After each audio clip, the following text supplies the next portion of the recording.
আর বিপদ আসলে এটাকে নেগেটিভলি নেবেন না সবসময়। বিপদ আপদ এটা অনেক পজিটিভ ভালো জিনিস আমাদের জীবনে বয়ে নিয়ে আসে।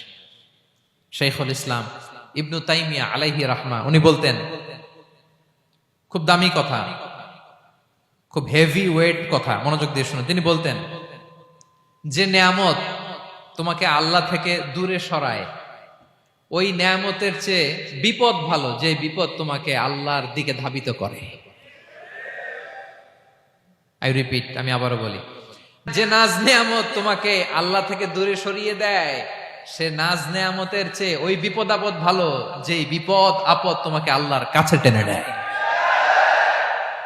তাহলে বিপদ আপদ আসলে আপনি হতাশ হবেন? আর কখনো দুঃখ করবেন?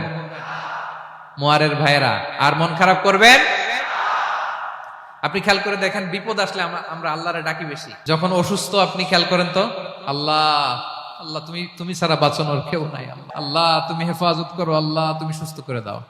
যখন লাইফ থ্রেট, আপনি গুম হয়ে যেতে পারেন, আপনার কারাবন্দি করতে পারে, এরকম একটা বিপদের মধ্যে আছেন, তখন খেয়াল করেন তো আল্লাহর সাথে আপনার কানেক্টিভিটি, রিলেশনশিপটা কতটা ডেভেলপ হয়। কারণ বিপদে পড়লে আমরা আল্লাহরে ডাকি বেশি।